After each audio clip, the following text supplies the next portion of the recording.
passport changes and the little secrets that can save your trip. There are a lot of international passport changes happening right now, and some that have been around for a while that you may not even know about, but could deny you access from getting on a plane to going to that country. So let's break down all the secrets today so that you are passport ready and getting ready for all of the changes coming up for the EU, so you're ready to go. The first passport secret that you need to know is that your passport needs to have 3 to 6 month validity.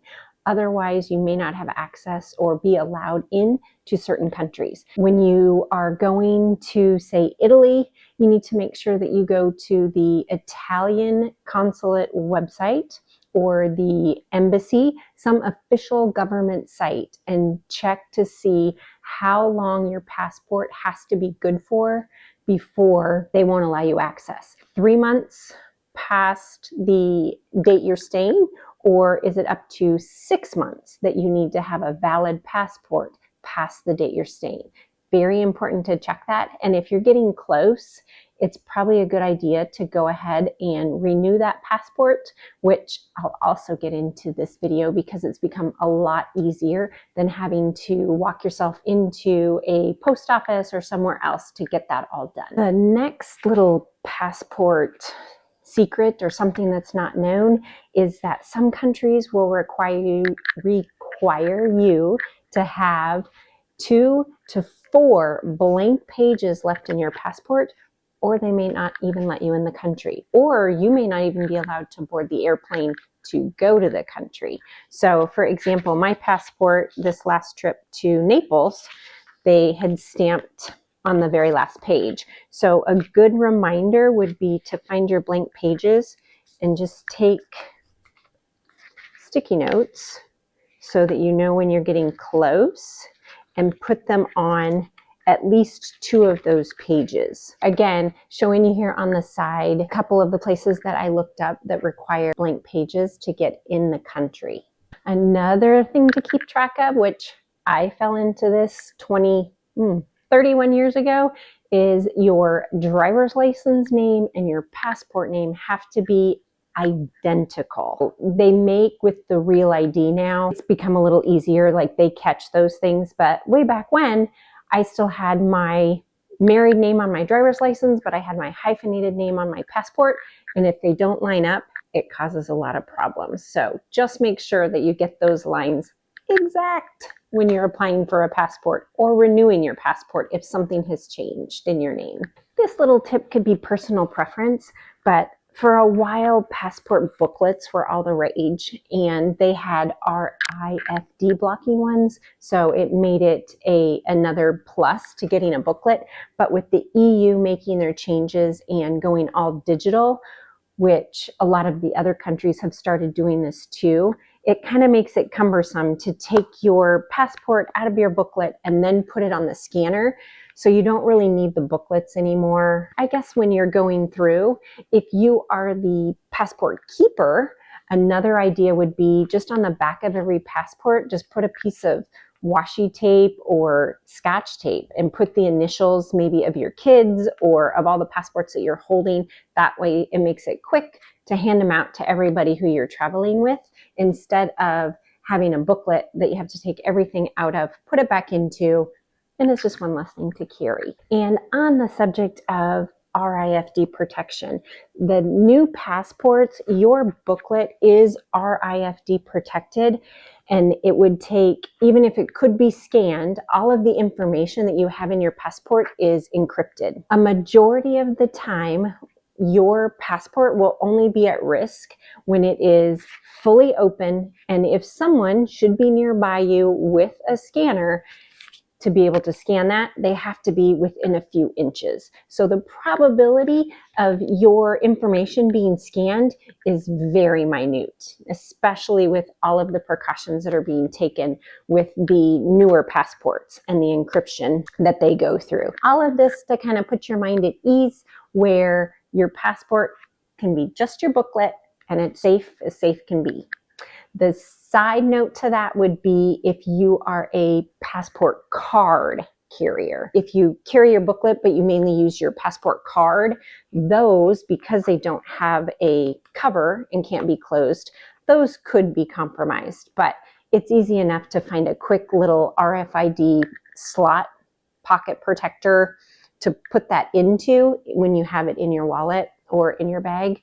That could be that protection for the RFID scanning. Okay, let's talk about the renewal process. If you are going to renew your passport, there are multiple ways to do that now, which makes it very easy. You just have to plan ahead. If you have to expedite your passport because you're running out of time, that's a little different.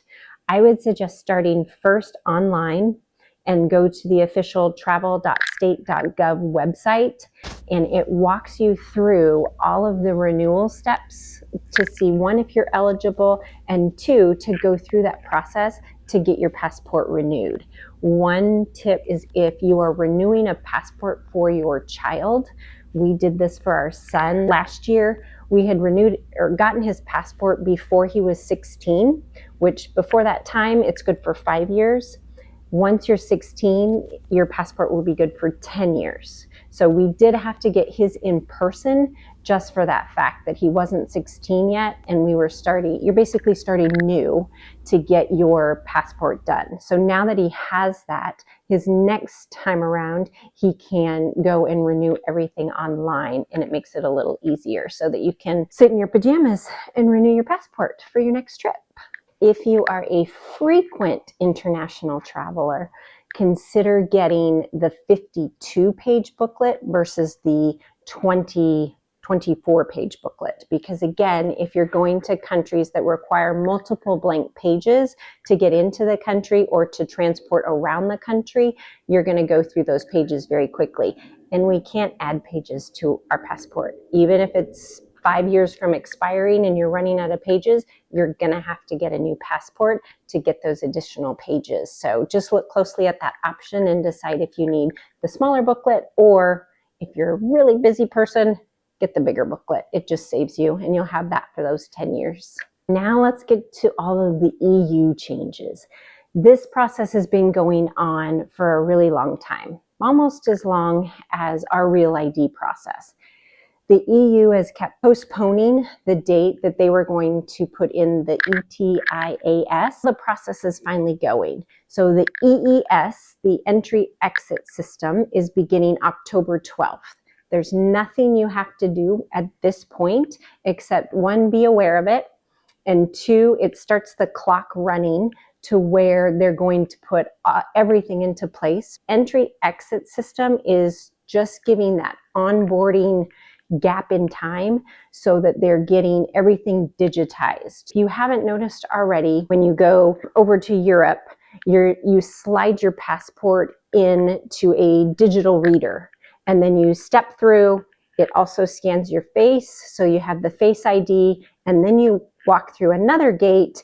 That's where you see the Border Patrol or the customs people, and they're matching those pieces of ID together, and you're walking your way through. Once all of that has gone through the process and it's working, then they'll put the next step into place, which is slated towards the end of 2026. And that is where you'll have to pay close attention, because in order to get in, you'll have to go through a approval process, kind of like you had to do for the UK version. If you're going over there, you have to apply ahead of time to get into the country.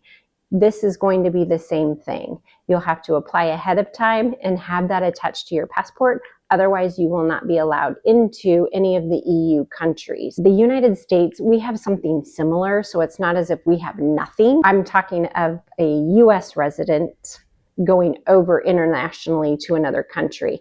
In another video, I'll get into all of the hoops you get to jump through if you're coming to the United States. For your passport, make sure that you have all of your little check marks so that it doesn't ruin your trip abroad.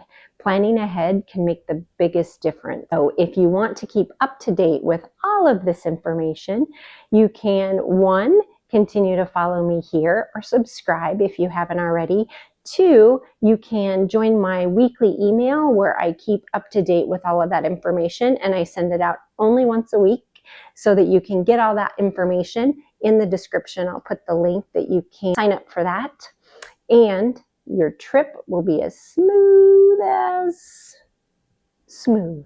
Travel.state.gov website also has great ways to answer your questions. So if you click on the passport help, and it will take you to frequently asked questions, other resources, videos to watch, and under the passport frequently asked questions is where I found most of my answers if I had a question to something, because it goes into detail, as you can see through all of these. And you know it's coming from a trusted source, because this is where you're getting your passport from, is the US government, if you're a US citizen.